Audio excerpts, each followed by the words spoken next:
Hello friends, welcome back to Complete Medical Coding. Today I am here with an important topic, coding mistakes. What are the top 10 coding mistakes that usually a medical coder do on his or her career? Okay, so these coding mistakes are very common for those who are working or those who have already taken medical coding as their career. They come across most of these most common coding errors. Okay, so let's look into that. Friends, if you are new to the channel, please subscribe, and I'm going directly to the slides. Okay, first one, what is the first? So among the top 10 common mistakes, what is the first one? First one is inadequate documentation. As you already know, the documentation should be precise. Okay, when healthcare providers fail to document essential details of a patient's diagnosis, treatment, and procedures, medical coders may not assign accurate and complete medical codes. This can result in denials due to unspecified codes, lack of medical necessity, and a whole host of other reasons. So, this is what inadequate documentation. So, it means lack of diagnosis or not a proper diagnosis, lack of treatment and procedures, and lack of medical history. So everything, if there is any lack of patient history or patient documents like diagnosis, treatment procedures, everything that falls under inadequate. That is what is called as inadequate documentation. This can happen this will be happening from the physician side as well. Okay, so if there is anything like that, you have to inform the physician to include or to complete the documentation. Okay, so that's the first common mistake or common denial, you can say. Now, second one, not checking NCCI edits. I had already taken a chapter before regarding NCCI edits.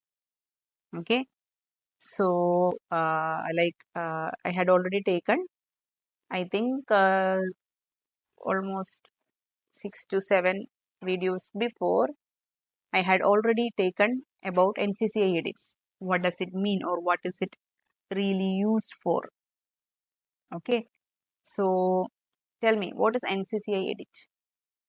NCCI edit means the full form, the abbreviation of NCCI is National Correct Coding Initiative. So as per the description itself, you will be knowing the correct coding. Okay, National Correct Coding Initiative, NCCI means.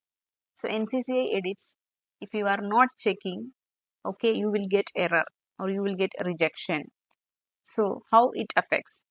NCCI edits are set of rules that identify code pairs or groups that typically should not be built together for the same patient on the same day by the same provider. Okay. So it's a set of rules that some pairs of procedure or some group of procedure that should not be built together on the same day by the same provider for the same patient. Okay, so that is what NCCI edit is. When an NCCI edit is identified, the system declines one of those codes. Okay, so when an NCCI edit is identified, when you submit a claim and when an NCCI edit is identified, the system automatically rejects the claim, one of the claim. Okay. Additionally, NCCI rules may indicate codes that can be added to resolve the issue. Okay, so NCCI rules may indicate that codes that can be added to resolve the issue. What other codes can be added?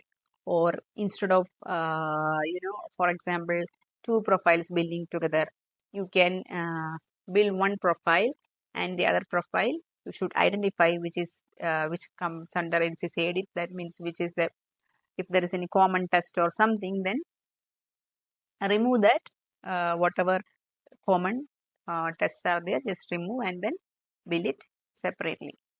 Build the other tests separately. Okay. So like that, you can avoid rejections. So that is the second one. Now third important error, overlooking medical necessity. Means if a service is not medically indicated or not medically necessary, in that case you will get a rejection. So medical necessity is a crucial component of proper coding. If a procedure or service is not medically necessary, it should not be coded. Okay. If it is not medically necessary, don't code it. If you code, definitely you will get a rejection. Ensure that documentation supports the medical necessity of each service provided. Yeah, whatever service that we are building or that the doctor has built, that should support the medical necessity of that documentation or whatever the procedure that is built. Okay, be sure to review the entire medical record and follow pair policies to justify necessity. So, sometimes some rules might vary from one pair to another pair, depending on the country, depending on the region, depending on the insurance companies, payers. Okay, so you have to be sure to review the entire medical record and follow what are the pair rules. Okay, to make it or to justify the necessity. Now, obtain physician confirmation if documentation is unclear. Yeah, you are getting a documentation or you are getting a medical record from the doctor, and if you have any clarification, if you have any unclear or any clarification regarding the documentation, obtain clear information from the doctor. Then move forward with the billing and submission. Okay. Fourth one, misinterpreting coding guidelines. What does it mean? Misinterpreting coding guidelines. Failure to understand or adhere to complex and evolving coding guidelines can lead to errors. Yeah, there are coding guidelines which are keep on changing every year, as you all know. Okay, so if you don't know that those updates or if you fail to understand those updates, it can lead to errors. Coders must stay informed about updates to coding standards and pair specific requirements. Yeah, as I said, the coders should be updated about the information. Okay, they should be updated day by day. Regular training and clear communication between coders and medical professionals can help prevent such misunderstandings. Yeah, there are sometimes misunderstandings can happen between the coder and the physician. So regular training should be done, regular proper communication should be done between the coders and the physicians. Prevent such misunderstandings. All right. Now, fifth one, unbundling errors. Unbundling involves submitting multiple codes for the different parts of a procedure that should be built under a single code. Yeah, the one that has to be built under a single code, if you are coding it separately or multiple codes, then the claim will get rejected.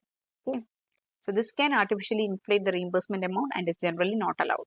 For example, if a physician orders a comprehensive blood test for a patient, you should use a single billing code to encompass all the blood tests performed. Yeah, a comprehensive blood test. For example, a panel. If the doctor is ordering a panel, sometimes the doctor might have not mentioned that it is a panel. He might have mentioned all the tests that has come under the panel. So you should not go directly, or you should not code, or you should not bill it directly the test. You should understand if there is any panel in that, you have to group it as a panel, then code only the panel. Okay, don't code the each and every test separately. So that is what bundling means. So unbundling, if you unbundle those billings, you will get errors. That is what is unbundling errors. Okay. Now, sixth one, lack of specificity. Coding relies heavily on specific details. Ensure that documentation includes precise information about diagnosis procedures and any complications. Generic or vague descriptions can lead to coding errors. Yeah, as you know, the specificity of the coding is very important. Whether if it is in the diagnosis or in the procedure, whatever it is, the specificity should be mentioned. For example, a fracture occurs on the left hand, you should mark it in as at the left hand.